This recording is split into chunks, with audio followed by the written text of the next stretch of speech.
Olá galera, beleza? Vamos dando continuidade às nossas aulas de microbiologia geral. Hoje a aula vai ser sobre doenças bacterianas, certo? São aquelas doenças que são causadas por bactérias, as famosas bacterioses, certo? Então, como a gente viu nas outras aulas, todos os micro-organismos são capazes de causar doenças, certo? Por quê? Nós consideramos os micro-organismos como os patógenos oportunistas, ou seja, quando eles têm oportunidade, eles causam doenças nos seres vivos, certo? Dependendo da situação imunológica da pessoa que vai ser acometida, certo? Os micro-organismos, eles estão em todos os locais. Não existe um local no nosso planeta que você não encontre um micro-organismo. Se você pegar a ponta de uma agulha e fizer uma microscopia e observar a ponta daquela agulha, aquela superfície, você vai encontrar milhões de bactérias ali depositadas, certo? Sem contar que os micro-organismos eles são essenciais para a manutenção da vida no planeta, certo? A gente viu nas outras aulas que os micro-organismos eles são decompositores, além também de fazer parte da microbiota normal dos seres vivos, certo? Então, por exemplo, aqui a gente tem um desenho de uma cadeia alimentar básica, né? Você tem as plantas, que são os produtores primários, que pegam a energia do sol e produzem carboidratos. Essas plantas vão ser comidas por insetos, por exemplo, como um gafanhoto. Esse inseto vai ser comido por um pássaro, esse pássaro eventualmente vai morrer e vai ser decomposto por esses micro-organismos, tanto sejam eles bactérias quanto sejam eles fungos, certo? Então, ó, esses micro-organismos eles estão em todos os locais, certo?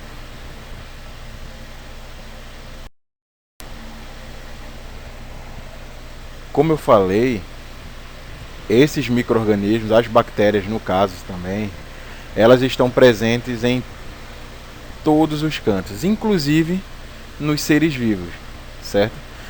Esses tipos de micro-organismos, na sua grande maioria, eles mantêm relações simbióticas com esses seres vivos. Por exemplo, dentro do nosso intestino, dentro do nosso trato intestinal, nós vamos encontrar vários tipos de micro-organismos diferentes, entre eles bactérias, fungos, certo?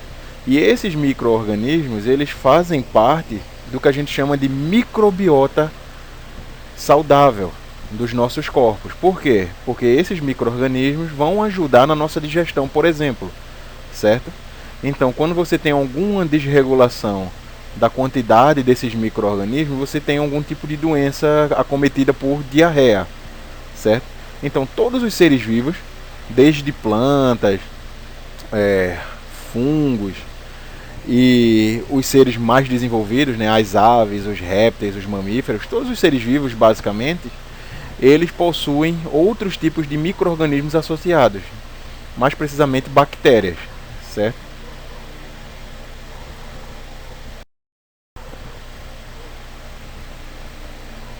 Como eu havia citado anteriormente também, esses micro-organismos eles podem ser patógenos, certo? Micro-organismos patógenos são aqueles micro-organismos capazes de causar doenças nos seres vivos, seja eles plantas, animais ou até os seres humanos, certo? Então, como eu tinha falado, o nosso corpo, nós seres humanos, temos mais células bacterianas, células de micro-organismos espalhadas pelo nosso corpo e dentro dele também, em simbiose com a gente, do que células comuns, células nossas mesmo, certo? E esses micro-organismos, na sua grande maioria, eles vivem em simbiose, ou seja, eles nos ajudam a nos manter saudáveis e nós ajudamos eles a sobreviver, dando as condições ideais para que eles sobrevivam. Porém, alguns desses micro-organismos, algumas dessas bactérias, elas podem ser causadoras de doenças, certo? Algumas são consideradas patógenas oportunistas, que, como eu falei, são aquelas que quando a imunidade do hospedeiro está baixa, ela causa doença, certo? Ela vê a oportunidade, vai lá e causa a doença, certo? No hospedeiro. E também tem aqueles micro-organismos que são considerados patógenos obrigatórios, que são aqueles organismos que, independentemente, vão causar doença, certo? Independente se o hospedeiro está com imunidade baixa ou não, certo? Essa questão da imunidade, no caso desses micro-organismos, vai só facilitar a questão da infecção, certo? Você vai ter uma infecção mais branda ou uma infecção mais aguda, certo? Mas todos os micro-organismos, eles são capazes de causar doenças, só que a gente tem essa diferença aí. Os patógenos oportunistas, que são aqueles que veem a oportunidade por queda de imunidade e aí causam uma doença, e os patógenos obrigatórios, que independente da condição fisiológica do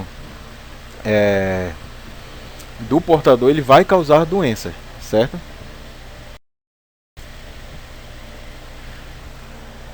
Então, ó, essas doenças causadas por bactérias, geralmente a gente chama de bacteriose, certo?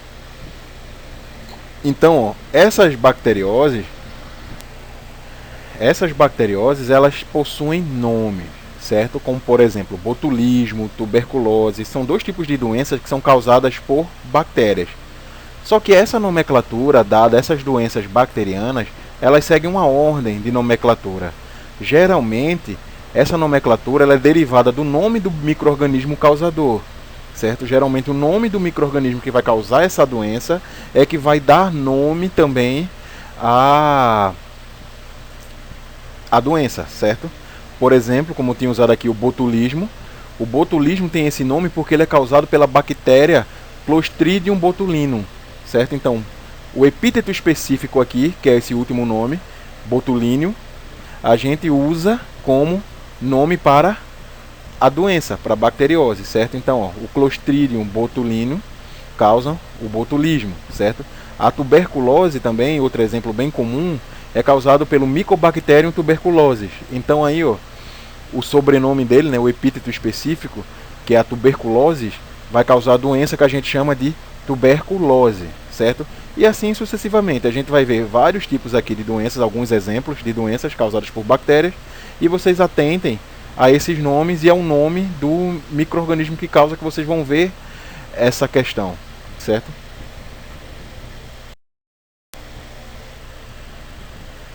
Então, ó, quais são os sintomas causados por doenças bacterianas?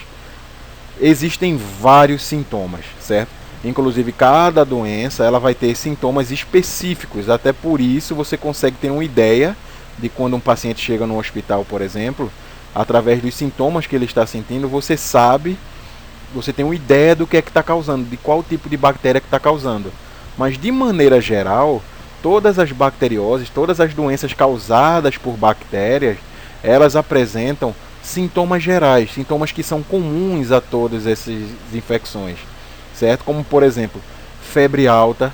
Quando você come alguma coisa estragada, por exemplo, independente do qual seja o tipo de bactéria que causou aquela infecção, você vai ver que você vai sentir febre alta quando a infecção está muito aguda.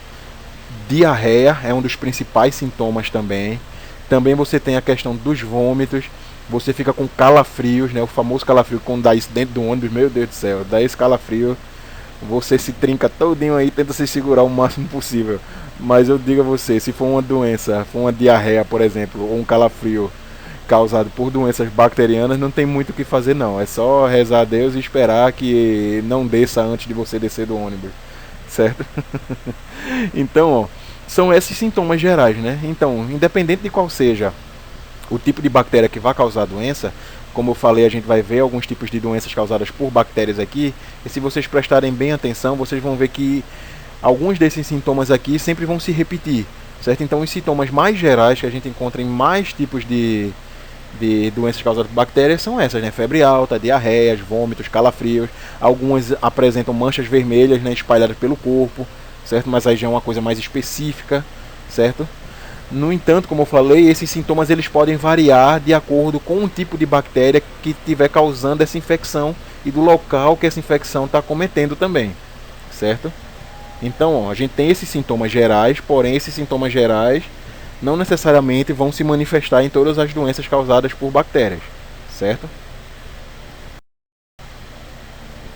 Então, ó, qual o tratamento que a gente utiliza para uma doença causada por bactéria? Para cada tipo de bactéria, para cada tipo de infecção, vai existir um tipo de tratamento, certo? Não existe um tratamento só que seja eficaz para todo tipo de bactéria. Cada um é específico, certo? O mais eficaz que é utilizado para o tratamento de doenças bacterianas são os antibióticos, certo? Antibióticos são toxinas que são produzidas, por incrível que pareça, por outro tipo de organismo, de micro-organismo, como por exemplo os fungos.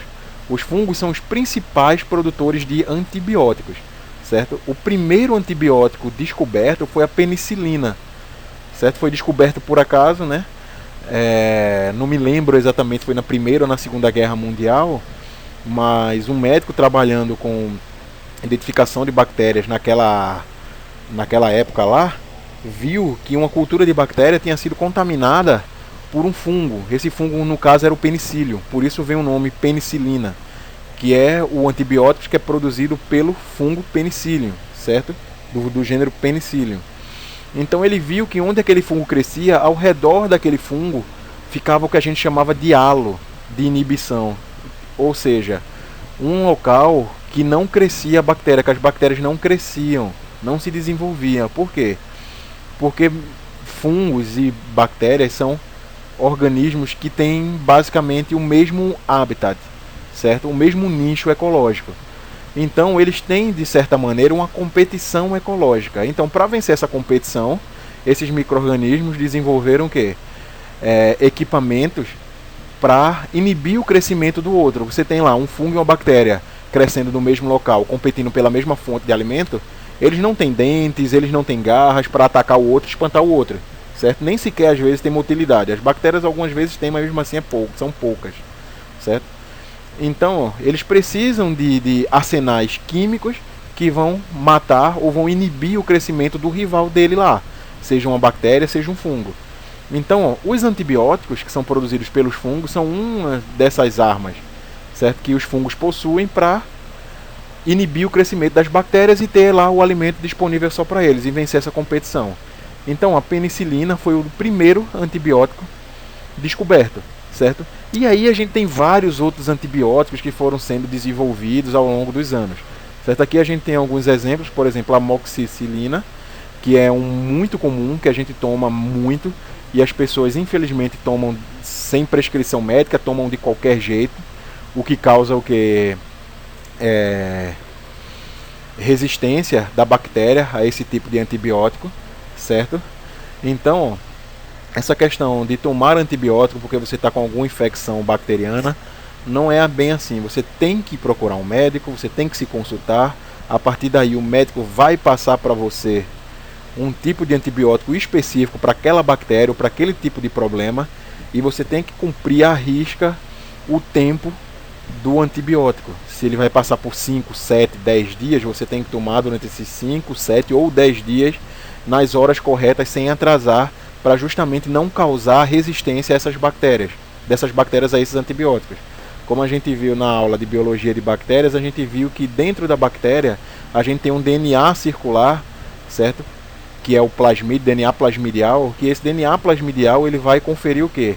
Ele vai conferir resistência a essas bactérias, a esses tipos de antibióticos, quando você faz uma má administração dessas drogas, certo? Então, tratamento de uma maneira geral para doenças causadas por bactérias é a utilização de antibióticos. Lembrando que cada tipo de bactéria, cada tipo de infecção causada por essas bactérias vai ter um tipo de tratamento diferente, um tipo de antibióticos diferentes, certo?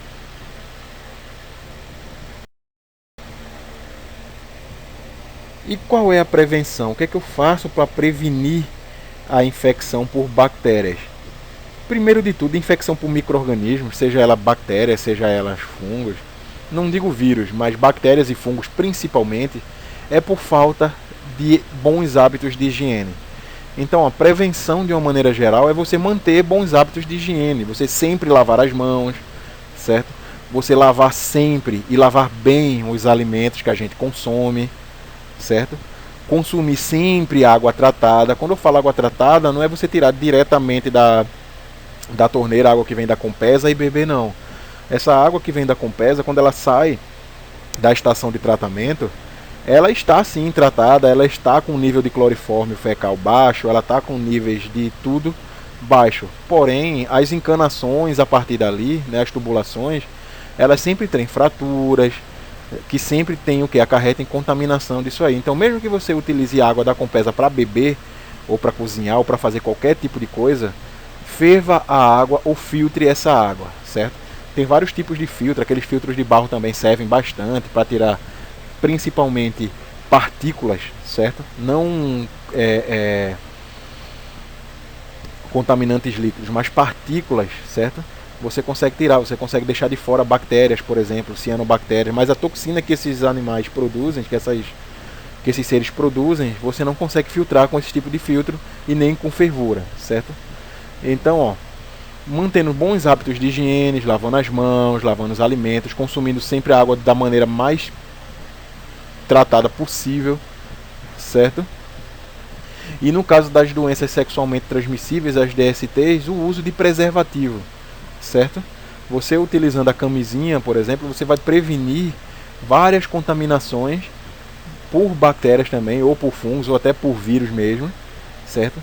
De doenças. Então você mantendo bons hábitos de higiene, coisas que deveriam ser normais e agora está até um pouco mais disseminado por conta dessa pandemia do novo coronavírus, isso está se dando de uma maneira maior, certo? Mas não como deveria ser feito, beleza?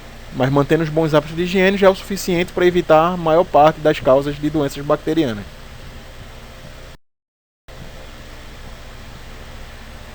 Agora a gente vai falar um pouco sobre algumas doenças causadas por bactérias. Agora eu vou citar alguns tipos de doenças bacterianas associadas ao sistema digestório. O primeiro, um dos mais comuns, um que todo mundo já ouviu falar, é a cólera, certo? A cólera é a doença causada pela bactéria que a gente chama de Vibrio cholerae, certo? Que é o nome científico dela. Então vocês podem ver aí que o epíteto específico, o cólera, é o que dá o nome à doença, certo? Qual é o modo de contaminação dessa doença? Como é que você se contamina com a cólera?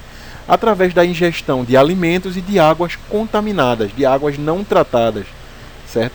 Então esses alimentos que a gente não faz uma boa esterilização desses alimentos, nem a água que a gente trata, que a gente não ferve, você vai ingerir água ou alimento contaminados com essa bactéria. Então se você lava bem os alimentos, você deixa de molho no hipoclorito, certo? Se você pega a água que você vai consumir, se você ferve essa água, tudinho, você está diminuindo muito a sua chance de se contaminar com cólera ou com qualquer outro tipo de bactéria, certo? Então, ó, quais são os sintomas da cólera? Lembra daqueles sintomas gerais? A cólera também ela apresenta alguns desses sintomas gerais, como por exemplo, diarreia acentuada, ou seja, aquela diarreia brava que você não consegue segurar, que ela chega a sair a jato, como está aí no desenho aí. Além de vômitos, certo? E além, ó, veja, diarreia e vômito. Um daqueles sintomas que a gente viu que eram gerais para as doenças bacterianas, certo? Mas aqui ela apresenta sintomas específicos também, como cãibras, certo? Cãibras musculares. E também, ó, desidratação e paralisia dos rins. Desidratação por quê? Porque basicamente você está vomitando e tendo diarreia acentuada por vários dias, você termina se desidratando e você termina cometendo os rins, certo? Então, ó, quando você tem paralisia dos rins, então você já chegou num estágio crítico que pode levar à morte e provavelmente vai levar o indivíduo à morte. Mas qual é o tratamento para a cólera? Ó, o tratamento, como eu falei, você tem aquele tratamento preventivo, certo? Aquele tratamento preventivo que é você manter os bons hábitos de higiene, você lavar os alimentos, fazer uma esterilização bem. Que tem gente que pega, por exemplo, verdura quando chega da feira, passa só água. A água não retira nada, basicamente. A água só espalha os contaminantes. Então, além de você lavar com água, para tirar, com água corrente, né, para tirar partículas sólidas, você deixa de molho no hipoclorito, lá, certo? Que é na água sanitária, você faz uma diluição ali e deixa o alimento de molho. Para quê? Para você matar as bactérias que estão ali, certo? Entre elas a da cólera, certo? Então, além desses tratamentos preventivos, a gente tem um tratamento depois que você pega a doença, depois que você está acometido pela doença. Quais são esses tratamentos? Esse tratamento inclui principalmente a reidratação, porque como eu falei, você tem uma desidratação severa, por causa da quantidade de vômitos e diarreia que você tem, certo? Inclusive essa reidratação, ela pode ser intravenosa, certo? Porque como você está muito desidratado, você provavelmente vai ficar à base de soro, né? Lá para você se reidratar. E o tratamento também para matar a bactéria através do uso de antibióticos, certo? Antibiótico esse que vai ser prescrito pelo médico dependendo do tipo de cepa da bactéria, certo? E a prevenção geral, de uma maneira geral, para a população, é você ter o saneamento básico, certo? Porque você tendo água, o esgoto tratado, que não se misture com a água de poço, por exemplo, porque muita gente utiliza ainda o esquema de fossa séptica. Essas fossas sépticas, elas vão percolando esses materiais, inclusive a bactéria, e vai chegando aos lençóis freáticos. Aí muitas pessoas fazem poços artesianos aí perto desses locais. E esses poços artesianos, por exemplo, você utiliza água para beber, para fazer isso, para fazer aquilo, e termina se contaminando. Fora esgoto a céu aberto, certo? E outras coisas mais. Então, o saneamento básico é extremamente importante, não só para a questão das bactérias, das doenças bacterianas, mas como também para qualquer tipo de doença, certo? É um direito básico e um dever do Estado de prover saneamento básico para a sua população, certo?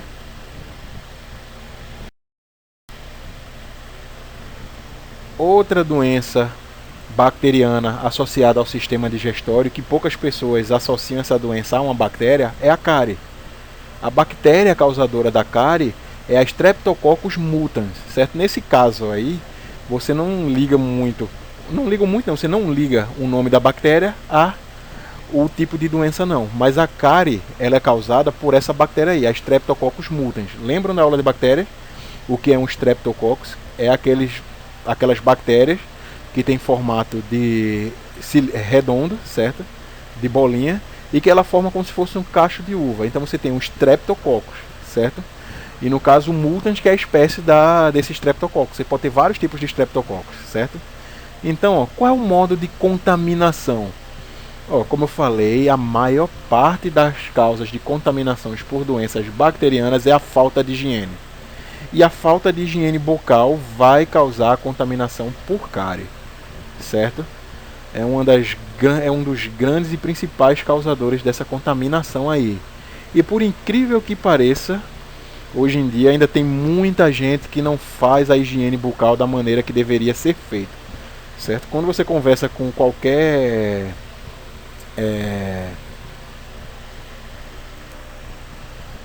dentista, cada um vai dizer um modo diferente de você fazer a higiene bucal. Mas em suma, você para fazer a higiene bucal, você no mínimo tem que escovar os dentes após qualquer refeição. Tem pessoas que escovam o dente de manhã, quando acorda só vai escovar os dentes no outro dia de manhã, certo? Como a gente viu na aula de biologia de bactéria, as bactérias, a grande maioria, se multiplicam através de fissão binária.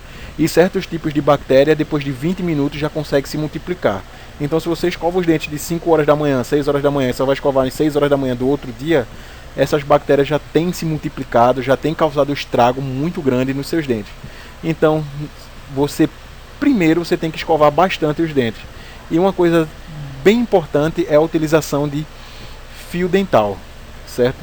A utilização de fio dental que é para você tirar restos de alimento que fica entre esses dentes, que a escovação você consegue limpar o exterior, mas entre essas fendas, entre um dente e outro, você não consegue limpar direito, certo? Então o modo de contaminação é simplesmente pela falta de higiene. E quais são os sintomas que as cáries causam?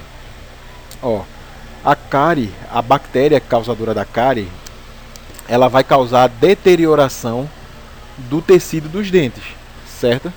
Essas bactérias elas vão se depositar no esmalte do dente, vão crescer no esmalte do dente e vão produzir uma secreção que vai derreter literalmente a placa dentária, certo?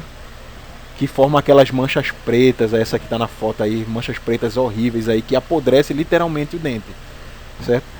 E dependendo do caso, essa infecção vai chegar na polpa do dente e pode também, consequentemente, dependendo se não for tratada, cair na corrente sanguínea e causar uma infecção generalizada e morte do paciente, certo? Então, ó, qual é o tratamento da cárie? O tratamento da cárie principalmente é você fazer escovação dos seus dentes direitinho e você diminuir a quantidade dessa bactéria que tem naturalmente na nossa boca. A nossa própria saliva, ela tem uma ação antibacteriana, certo? Que vai matar e vai dificultar a proliferação dessas bactérias. Mas se você não faz a asepsia direito da região dos dentes, da região da boca, certo? Você não tem muito o que fazer. Então, o tratamento, basicamente, quando o dente já é acometido, já está podre, como a gente fala, né? É fazer a restauração do dente. Em alguns casos, você consegue restaurar o dente fazendo uma simples obturação, certo? E em outros casos, você tem que fazer a extração desse dente e aí você repõe ou com uma peça, né, que o pessoal chama de chapa, ou então com implantes dentários, certo? Mas independente do que seja feito, né, é uma coisa muito chata, é uma coisa muito evasiva e muita gente tem medo de dentista. Então, se tem medo de dentista, trata de escovar os dentes e ter boa higiene, certo? Não tem muito o que se falar, não.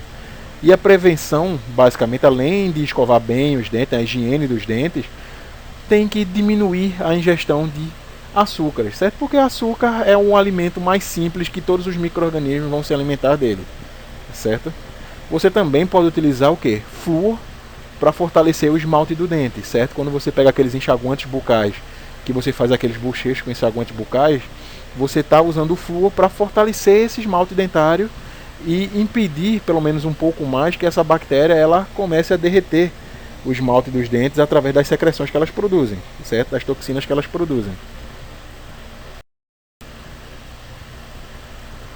Outra doença bacteriana associada ao sistema digestório é a disenteria bacilar, certo? Chamada de Shigella, certo? A bactéria que causa não é uma bactéria em si, mas é um grupo de bactérias do gênero Shigella, certo? Quando você tem aí o Shigella sp, esse sp significa que a espécie não está definida. Então, todas as bactérias desse gênero aí vai e pode causar esse tipo de disenteria. Qual é o modo de contaminação? O modo de contaminação é como basicamente todos os outros, né? Associados ao sistema digestório. A ingestão de alimentos, né? Ou água contaminadas por fezes de portadores de doença. Aí você diz, ei, mas eu vou tomar água ou comer alguma coisa onde alguém fez cocô ali? Vou nada. Aí que você se engana. Por exemplo, você tem um agricultor que está lá no campo, longe da casa dele.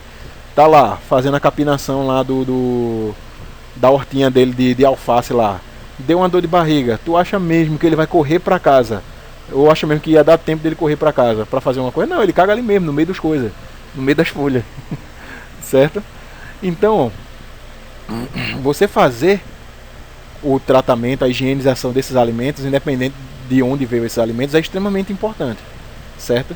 Porque a ingestão de água ou a ingestão de alimentos contaminados por essas bactérias é o que causa a maior parte dessas doenças, certo?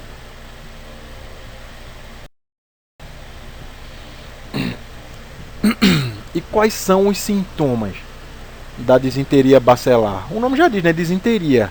O primeiro sintoma da disenteria é o quê? Diarreia, certo? Só que um diferencial desse tipo de diarreia é que muitas vezes essa diarreia ela vem acometida, ela vem acompanhada por sangramento. Vem sangue nessa diarreia ou então vem muco, como se fosse um catarro mesmo, certo? Então quando você tem uma diarreia muito acentuada, uma diarreia constante, e nessa diarreia quando você vai no banheiro sai aquele muco, certo? E às vezes sai aqueles raiozinhos de sangue, pode ser que seja a disenteria bacilar, certo? Além disso aí, ela causa fortes cólicas abdominais e febre, certo? Porque a febre é uma resposta do nosso corpo a justamente o que? A infecções, certo? Então sempre que você tem febre, provavelmente é um tipo de você está tendo algum tipo de infecção ou inflamação causada por algum micro-organismo, beleza? E qual é o tratamento para esse tipo de doença? O tratamento, depois que você pega a doença, é se manter bastante hidratado. Como é uma doença que dá bastante diarreia, você perde bastante líquido, certo? Então é aconselhado você se manter bastante hidratado, tomando sucos, tomando soro caseiro, certo? Para repor os eletrólitos, tomando bastante água, certo? Não é aconselhado a utilização de nenhum tipo de medicamento para aliviar a diarreia. Como assim? O famoso Imosec, certo? Então, ó, você está com diarreia, toma um Imosec que para. Por que não é aconselhado? Porque se a diarreia for bacteriana, a diarreia em si é um mecanismo do corpo de diminuir a concentração de bactérias que tem ali no intestino. Porque basicamente a diarreia é um processo de lavagem do intestino, certo? O intestino vai jogar aquela água que seria absorvida pelo intestino grosso, vai sair nas fezes, para quê? Para você diminuir a quantidade de micro-organismos que tem ali. Se você toma um medicamento como o Imosec para prender a diarreia, para estancar a diarreia, por assim dizer, o que é que acontece? Essas bactérias continuam lá dentro, continuam se multiplicando e pode causar um problema muito mais sério. Então, ó, se tiver com algum tipo de diarreia, provavelmente essa diarreia é causada por alguma bactéria. Então, evitem ao máximo tomar esse tipo de medicamento para aliviar a diarreia. Só se for em caso de extrema necessidade, você tiver que ir para algum lugar de qualquer maneira. Mas se estiver em casa, não precisar sair, ou não for obrigatório sair, deixa sair a diarreia, porque vai ajudar no tratamento. Só que, quando você tem muita diarreia, você tem que se manter hidratado, certo? E dependendo do tipo de gravidade dessa doença, possa ser que venha ter que utilizar algum tipo de antibiótico, certo? Mas isso só para casos graves. Para casos normais, geralmente depois de um tempo, essa diarreia ela vai cessando. Por quê? Porque a gente vai tendo diarreia, vai jogando essas bactérias para fora e o corpo vai criando resistência e vai naturalmente se curando, certo? E qual é a prevenção? A prevenção, saneamento básico, né, para a população e boas práticas de higiene também. Além de você ter cuidado na hora de ingerir água e alimentos, que você tem que tratar devidamente essa água e esses alimentos antes de ingerir. Beleza?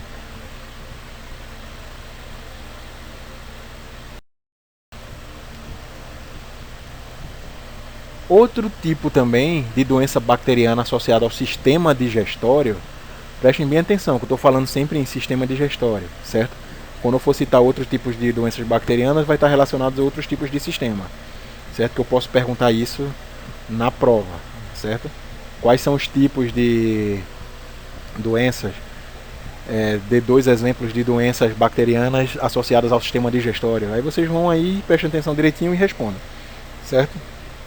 Então, outro tipo de doença associada ao sistema digestório é a salmonelose, certo? A bactéria que causa salmonelose é a Salmonella sp. Salmonella, como eu falei, é um gênero que tem várias bactérias e todas as bactérias, ou a grande maioria das bactérias do gênero Salmonella, vão causar salmonelose, certo? Qual é o modo de contaminação? Como a maioria dos outros que a gente viu, a ingestão de alimentos contaminados, certo? Principalmente carne e ovos, certo? Os ovos principalmente, porque ó, muita gente compra aí, né, ovo no carro do ovo que está passando aí na sua porta, né? Aqueles cabas chato que para na frente da sua casa com aquele alto-falante bem grande berrando aí.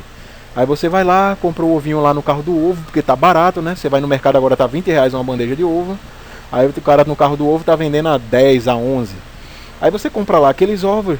Aí você vê que os ovos estão melados de merda de galinha, certo? Tá tudo melado ali. Então o que é que você faz? Toma cuidado. A casca do ovo em si, ela é uma proteção contra esses organismos. Mas alguns ovos, eles vêm colados na bandeja. Eles vêm rachados, certo? Então esses ovos que vêm colados, quando você solta ele querendo ou não, ele tem uma fratura dessa casca, certo?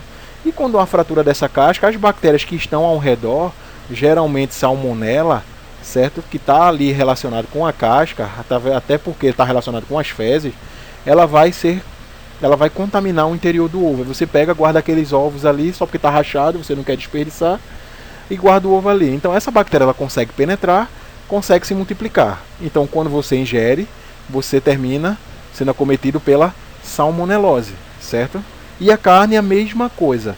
Aquelas carnes que você compra de frigoríficos, de abatedouros clandestinos, eles não têm toda a higiene correta, todo o procedimento de higiene correto para abater os animais, para armazenar a carne. Então você vai num abatedouro clandestino, você vê lá muitas fezes espalhadas, um negócio extremamente sem higiene, certo? Então é extremamente importante você obter tanto os ovos quanto a carne de locais que tenham procedência, certo? Se não tiver como, preste atenção basicamente na característica do alimento, certo? Se aquela carne estiver muito roxa, você sabe que é uma carne velha, mal condicionada. Se o ovo estiver muito sujo também, certo? E outra coisa, nunca lavar os ovos, certo? Evitem estar lavando os ovos, porque você pode facilitar a entrada das bactérias nesses ovos, certo? E contaminar. É só na hora que você for fazer, mesmo que o ovo esteja melado um pouquinho, você quebra o ovo ali e frita ou cozinha. Com a temperatura você vai matar a bactéria, certo? E evitar também consumir aqueles ovos de gema mole. Isso é muito ruim para a questão da contaminação por bactéria. Você tem uma chance muito maior de se contaminar com salmonelose, por exemplo, comendo ovo com gema mole, que eu particularmente acho nojento, do que aquela pessoa que cozinha o ovo direitinho e a gema está cozida, certo? Então bastante cuidado na ingestão dos alimentos e no processamento dos alimentos, certo? E quais são os sintomas da salmonelose, certo? Primeiro, a salmonelose ela pode acometer uma pessoa com dores locais, mais precisamente no abdômen, certo? E na musculatura de uma maneira geral, mas especialmente na musculatura abdominal, já que é uma doença associada com o sistema digestório. Nada mais justo, né, que essa dor seja basicamente, comece pelo menos no abdômen. Não que ela não possa se espalhar por outros músculos do corpo, beleza?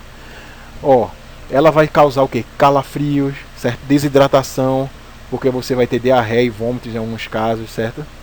Febre, você vai ter perda de apetite, certo? E quando você perde o apetite, você deixa de comer, você enfraquece mais ainda o seu corpo, sua imunidade cai e a infecção se generaliza, certo?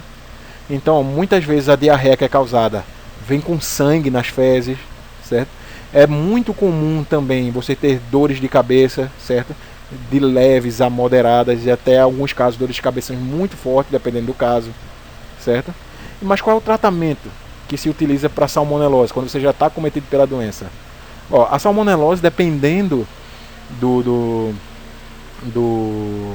da gravidade, certo? Da infecção, ela pode sarar, ela pode se curar naturalmente, como a maioria das doenças do sistema digestório causadas por bactéria, certo? Você tem que fazer uma terapia de reidratação oral. Você tem que beber muito líquido para repor a água, o líquido se perde pela diarreia. E em alguns casos esses líquidos você tem que tomar por intravenosa, ou seja, você tem que tomar soro lá na veia, certo? E qual é a prevenção? Higiene dos criadouros onde você tem um animal, onde você cria um animal. Você, como eu falei, você não sabe onde você comprou aquela carne, comprou esses ovos, você não sabe como é o criatório. Então, quando você compra uma carne e uns ovos de procedência, mesmo sendo um pouco mais caro, você está prevenindo a sua contaminação. Porque, por exemplo, você chega em criador clandestino aí de boi, as vacas tudo melado de merda, não tiram o esterco do curral, certo? Não tira o esterco da galinha do galinheiro, a galinha põe em cima do esterco. Então, o local, a procedência da carne, do alimento que a gente consome é de extrema importância, não só pela doença bacteriana, mas para qualquer tipo de doença e até doenças mais graves, certo? Então, mesmo que você comprou aquele ovinho lá no carro do ovo, preste atenção no cozimento desses materiais. Se comprou uma carne com uma procedência não muito boa, uma procedência um pouco duvidosa, faz o cozimento adequado, cozinha bem, não pega aquele ovo do carro do ovo que está todo melado ali a casca que vai fazer um ovo de gema mole não, certo? Então tem que ter todas essas questões de higiene e precaução, certo? Às vezes eu falando assim parece uma coisa muito lógica de se fazer, mas nem todo mundo tem esse tipo de visão, certo? Então, higiene onde você cria os animais é importante, higiene em tudo, certo? Tanto nos seus hábitos normais de higiene, como a higiene coletiva, como a higiene dos próprios alimentos que a gente consome, da água. Higiene é a palavra-chave para evitar a contaminação por micro-organismos, certo? Seja ele fungo, bactéria ou até mesmo os vírus.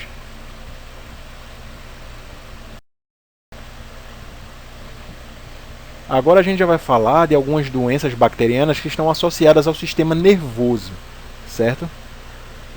Uma doença bem comum, que eu falo assim, bem conhecida, é o botulismo, certo? O botulismo, a bactéria que causa o botulismo é o Clostridium botulinum, certo? Que é uma bactéria, o que no caso aqui a gente está vendo na foto, que ele é um bacillus, certo? Ele está azul aqui, mas não significa que seja gram positivo, não.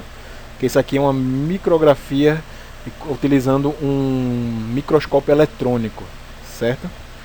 Então não, essa cor aqui não é a coloração de Gram, beleza? O que a gente só observa aqui nessa foto é simplesmente o formato dela, que a gente está vendo que é um bacillus, certo? Que é um bastão, forma de bastonete. Qual o modo de contaminação? Que você vai contrair, vai se contaminar com essa bactéria e consequentemente vai ter o botulismo. Através da ingestão da toxina, certo? Não diretamente a bactéria, mas pode ser a toxina. E como é que você entra em contato com essa toxina? Essa toxina é liberada por essas bactérias, principalmente em alimentos enlatados e alimentos em conservas, principalmente em alimentos em conservas artesanais. Então, quem trabalha com essa parte de fazendo alimentos e preparando conservas de alimentos, tem que ter um cuidado extremamente grande nessa questão aí da asepsia, da descontaminação dos materiais que você vai utilizar para fazer a conserva. Porque quando essa conserva ela é mal feita, ela é contaminada por essa bactéria vai produzir essa toxina, certo? E vai, consequentemente, matar a pessoa. É uma toxina extremamente poderosa, certo? Então, ó, às vezes você chega no mercado e tem aquelas promoções, né, para comprar aqueles alimentos enlatados que a lata está amassada, a lata está enferrujada. Então, ó, nunca comprem alimentos que são enlatados, que a lata esteja amassada, que a lata esteja enferrujada e principalmente se a lata estiver com inflada, certo? Então tem que tomar cuidado especialmente com essas condições aí da conserva.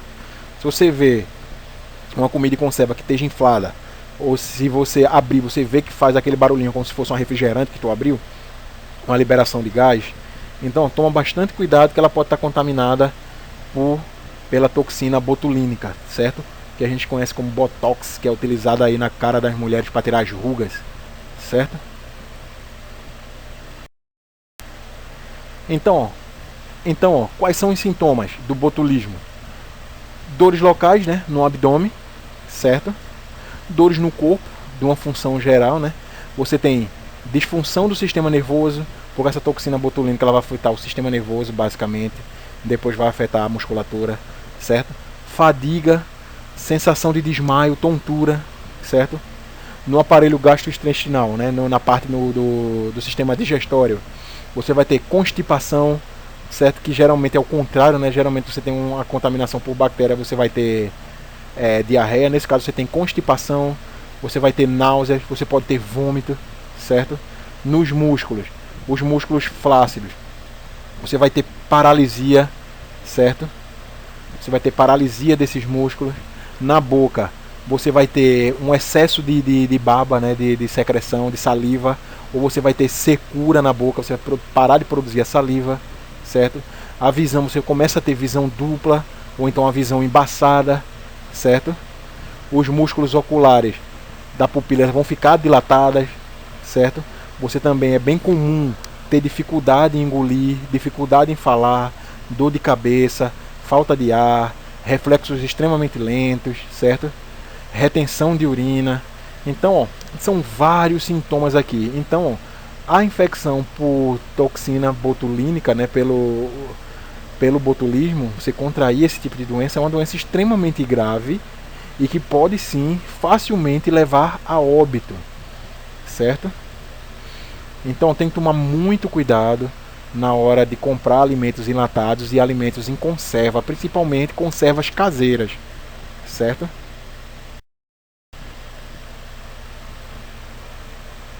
Então qual o tratamento? Qual o tratamento que a gente utiliza, certo? Para quando você está com botulismo, o tratamento vai incluir injeção da antitoxina, certo? E assistência respiratória. Por quê? Porque essa doença, como a gente viu, ela pode acometer os músculos, certo? Paralisia muscular. E se paralisar o diafragma, consequentemente você para de respirar, então você tem que ser entubado, certo? A respiração, assistência respiratória, aí. E qual é a prevenção? A prevenção, como sempre, com qualquer tipo de bactéria, é higiene, certo? Principalmente higiene ao processar os alimentos, certo? E como eu falei, não consumir alimentos enlatados que estejam amassados, enferrujados, inflados, certo? E aquelas conservas caseiras, principalmente tomar cuidado. Observa o aspecto da conserva, porque a conserva basicamente ela tem que ter um líquido transparente, translúcido. Observa se ele está translúcido mesmo. Observa o odor do líquido quando você abre. Observa se teve formação de gases na hora que você abrir. Então tem que tomar muito cuidado com essas coisas caseiras. Onde é que estava armazenado, a maneira que estava armazenada, certo? Então uma série de processos que tem que ser feito para você tomar cuidado e para prevenir esse tipo de contaminação, porque no caso do botulismo é uma coisa séria, certo? É uma toxina muito potente e que geralmente leva a óbito, certo? E quando você vai perceber, quando o médico vai chegar no diagnóstico que é botulismo, aí já é praticamente tarde demais, porque você já está bastante acometido pela toxina. Então você vai ter que ser entubado, ficar numa UTI, e nos tempos que a gente vive hoje, UTI é coisa rara, né? Quase não tem no Brasil inteiro e no mundo inteiro também por conta dessa doença, né? Dessa pandemia. Outra doença bacteriana associada também ao sistema nervoso é a hanseníase, a famosa lepra, né? A bactéria que causa a hanseníase, o nome científico dela é a Mycobacterium lepra, certo? Então a Mycobacterium lepra é a bactéria que vai causar a hanseníase, a lepra, beleza? Então qual é o modo de contaminação com essa bactéria? Os bacilos, né, que é o formato dessa bactéria, né, do Mycobacterium, eles são liberados através de secreções respiratórias de uma pessoa que já está contaminada, certo? Não só secreções respiratórias, mas qualquer tipo de fluido ou secreção produzida pelo corpo, certo? Através da tosse, de um espirro, até mesmo da fala. Você está falando de uma pessoa que tem hanseníase, você pode ser contaminado, certo? Qual é o sintoma? Quais são os sintomas causados pela hanseníase? Todo mundo vê aquelas campanhas de prevenção, né, dos postos de saúde. Você chega num posto de saúde do seu bairro aí, geralmente tem, né, aqueles panfletozinhos fazendo campanha contra a hanseníase, né, para você se tratar. Então, manchas claras ou manchas avermelhadas na pele, e essas manchas elas têm diminuição na sensibilidade, certo? Não é você pegar uma agulha e enfiar onde tem essa mancha aí não, certo? Mas, por exemplo, você pega feito tá vendo aí na foto, um tubo de ensaio desse um pouco morno, certo? Numa temperatura um pouco mais elevada, você toca com esse tubo de ensaio aí, por exemplo, e o paciente não sente, certo? Tem uma diminuição na sensibilidade desses locais, certo? Então são um dos principais sintomas, certo? Depois tem o que? Dormência, fraqueza nas mãos e nos pés, e se você não tem um tratamento, você começa basicamente a necrosar essas extremidades do corpo, certo? Então, qual é o tratamento? O tratamento, graças a Deus, né, já evoluiu muito e é um tratamento até bem simples de certa forma, certo? Porque a duração do tratamento ela pode durar de 6 meses a 1 ano, certo? Com vários medicamentos, né, entre eles antibióticos e corticoides. E o tratamento precoce ele vai evitar a deficiência, que você ampute algum membro, certo? E também que você transmita essa doença para outra pessoa, que assim que você inicia o tratamento, essa bactéria, né, essa doença, ela deixa de ser contagiosa, certo? Então, a prevenção é simplesmente ficar de olho, certo? Nesses sintomas, e assim que aparecer você se tratar, porque a prevenção é você não passar para outras pessoas, certo? Então, se você detectou a doença, você começou o tratamento precoce, você evita a contaminação de outras pessoas, beleza?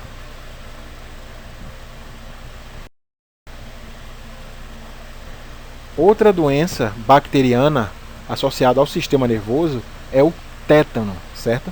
A bactéria que causa o tétano, o nome científico é o Clostridium tetani, certo? E o modo de contaminação todo mundo já sabe, né? É através de lesões na pele de coisas que estão em contato com o solo. Por quê? Porque a bactéria, né, o Clostridium tetani, ela é uma bactéria esporulada. Ela vai formar aqueles esporos de resistência e vai ficar no solo por anos e anos, certo? Então, quando você tem lá, pega um prego enferrujado que está contaminado com os esporos dessa bactéria e esse prego fura seu pé, por exemplo, essa bactéria entra na sua corrente sanguínea, entra dentro do seu corpo e começa a se desenvolver, certo? Então, ó, algumas lesões na pele causadas por qualquer coisa, não necessariamente que essa coisa esteja enferrujada, mas que teve em contato com o solo, certo?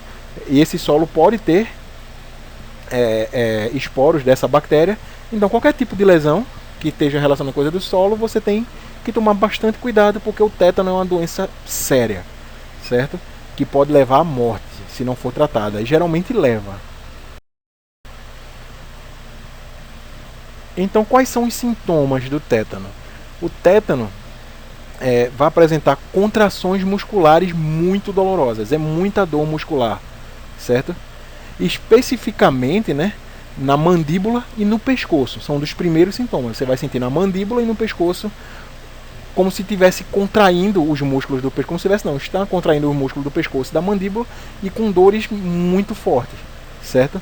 E essas dores, elas começam a se alastrar e podem interferir na capacidade respiratória e provavelmente, se você deixar essa doença se alastrar, pode causar morte, certo? O tratamento vai se concentrar principalmente no controle das complicações, através da utilização pode ser utilizado antibióticos ou outros tipos de medicamento, certo? Isso vai depender de caso para caso. E a prevenção é a vacinação. A gente sabe que a gente tem a vacina contra o tétano, certo? Que vai evitar que a gente tenha complicações quando a gente tem algum tipo de lesão e entre em contato com essa bactéria. Então, o que é que eu aconselho? Lembra de ter tomado há pouco tempo ou não? Se não lembra, teve qualquer tipo de ferimento, né, relacionado com coisas que estavam em contato com o solo, vai num posto de saúde e toma uma antitetânica, certo? Porque o tétano aí é uma doença séria, beleza? Agora a gente vai ver algumas doenças bacterianas que estão associadas ao sistema cardiovascular e também ao sistema linfático, certo? Ao sistema circulatório de uma maneira geral. A primeira delas é a febre maculosa, que a bactéria causadora é a Rickettsia rickettsii, certo? Que é aquela bactéria, a doença que a gente chama doença do carrapato, certo? Que ela é causada pela picada do carrapato estrela, que é aquele carrapatozinho vermelho que tem lá no cavalo, tem lá na vaca, que tem lá no cachorro, certo? Então, ó, a Rickettsia rickettsii é a bactéria que causa a febre maculosa, certo? E é transmitida através de um vetor que é o carrapato estrela, beleza? A febre maculosa tem como sintoma, o nome já diz, né? Febre maculosa. Você tem febre, só que além da febre, né, você tem vômitos, manchas vermelhas no corpo, certo? E essas manchas vermelhas do corpo, não é só que fica uma mancha, ela pode até se transformar em feridas mesmo, certo? E essa febre maculosa, se não for tratada, ela pode causar a morte da pessoa, a morte do paciente, certo? E qual é o tratamento da febre maculosa? A febre maculosa, graças a Deus, ela responde bem ao tratamento com antibióticos, mas esse tratamento tem que ser imediato. Assim que começou a surgir os primeiros sintomas, você começa a se tratar com isso aí. Ah, mas essa febre maculosa é difícil de você contaminar. Não, não é não, difícil não. Geralmente esse carrapato estrela que você se contamina com a febre maculosa, geralmente é aquele carrapato que estava associado a um animal silvestre, certo? A um animal silvestre que carrega esse tipo de bactéria. Só que, por exemplo, você leva seu cachorro ou você mesmo vai andar no mato, certo? Aí no mato mesmo ali, no capinzinho ali, na mata você está andando, você tem esses carrapatos. Esses carrapatos vão aderir no seu animal, no seu cachorro, ou até em você e vai lhe picar. Se ele tiver com essa bactéria, você vai ser acometido pela febre maculosa. Então começou a aparecer. Você viu que foi mordido por carrapato ou não viu, mas se você teve contato com ambientes selvagens, por assim dizer, mato, essas coisas, fica de olho. Por quê? Se aparecer um monte de manchinhas, no seu corpo e algumas dessas manchinhas também começarem a terem erupções, virarem erupções cutâneas mesmo, virando feridas, já procura um médico, já faz um teste que pode ser a febre maculosa, e o quanto antes esse tratamento é feito com esses antibióticos, mais cedo você se cura dessa doença, certo? Então, ó, qual é a prevenção? Evitar caminhar em locais infectados por carrapato. Sempre tem aquela véia na sua rua, né? Aquela véia dos gatos ou a véia dos cachorros, né? Principalmente as véias do cachorro, sempre tá lá, né? Cheio de cachorro, cheio de carrapato, cheio de doença. Aí você diz, ah, mas ela tá cuidando bem dos bichinhos. Isso não é cuidar bem. Você fazer uma superpopulação dos bichos, ter os bichos tudo empestado com um monte de tipo de doença. Então, qual é a prevenção? Evitar esse tipo de local, evitar passar perto desse tipo de local, evitar andar em áreas que tenha mato, que tenha pasto, essas coisas, certo? Para evitar ser picado pelo carrapato, certo?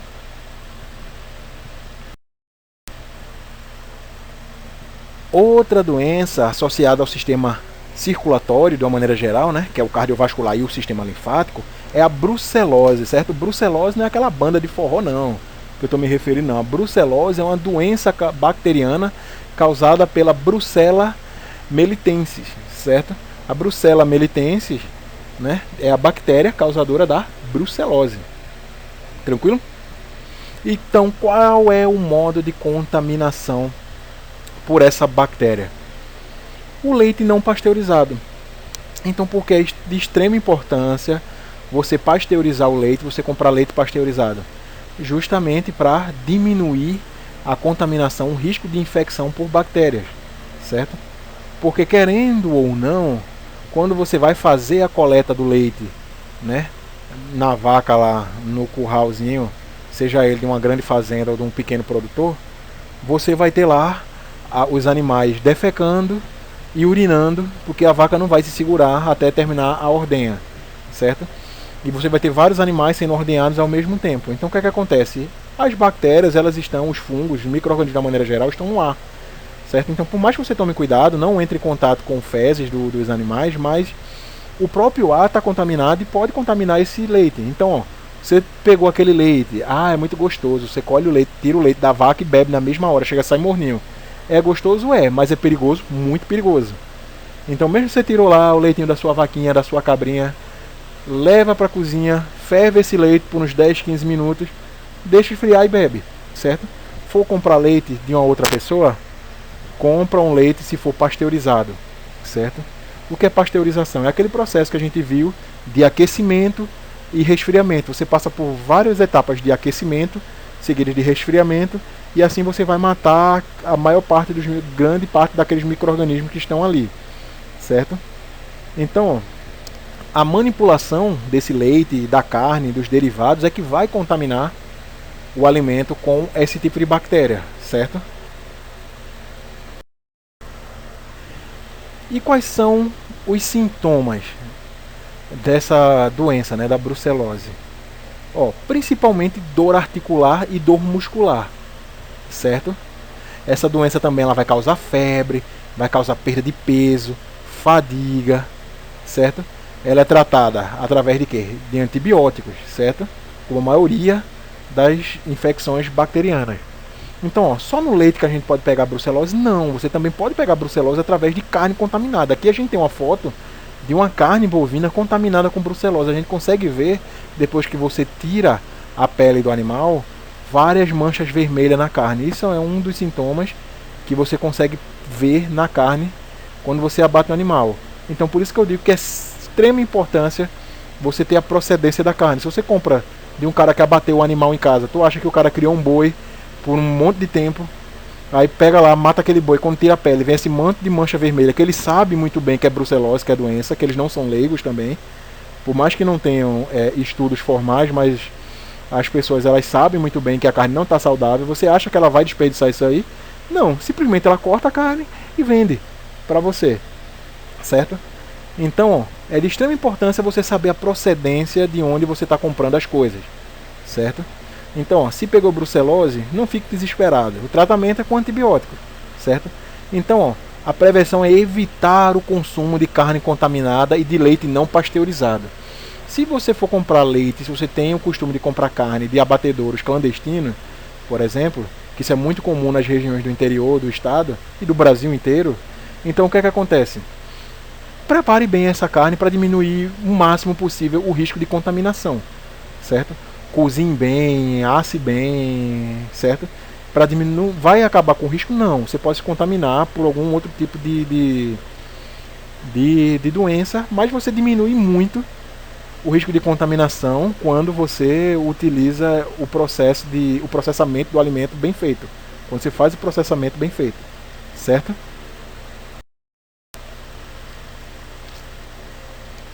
Agora, ó, nós vamos ver algumas doenças associadas, algumas doenças bacterianas associadas ao sistema urinário, certo?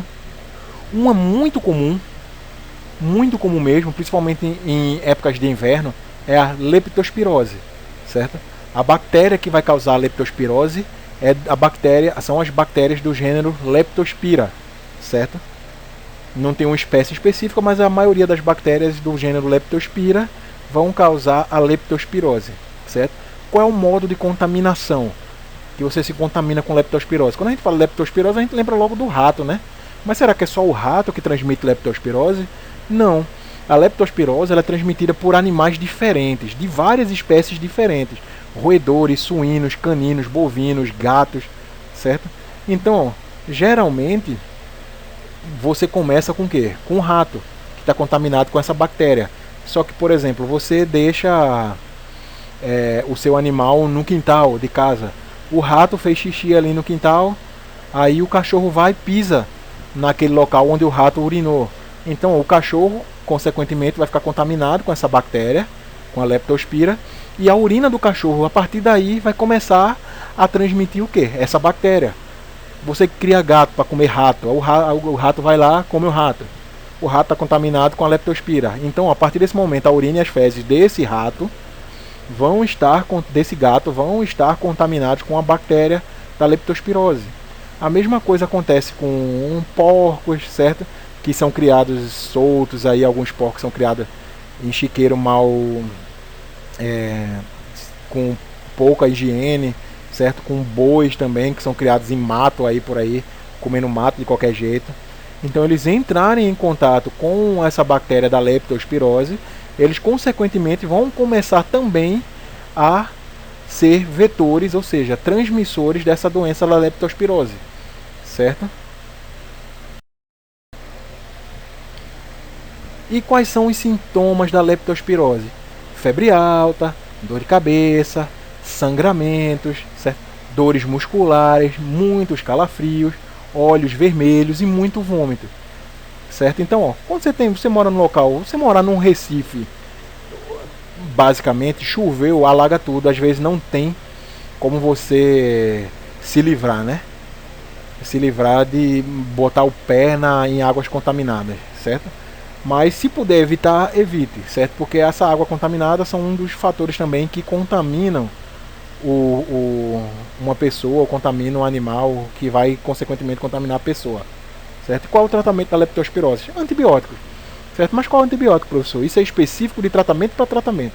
Quem vai prescrever o antibiótico correto, pelo tempo correto e com as miligramas corretas, certo? Vai ser o médico, de acordo com cada quadro clínico, certo? E a prevenção? Evitar contato direto, como eu falei, com enchente, certo? Combater a infestação por ratos. Tem muito rato na sua casa onde você mora, começa a botar veneno, certo? Porque vai matar esses ratos, vai diminuir o contato que você pode ter com as fezes e com a urina desse rato, certo? E os animais também, beleza?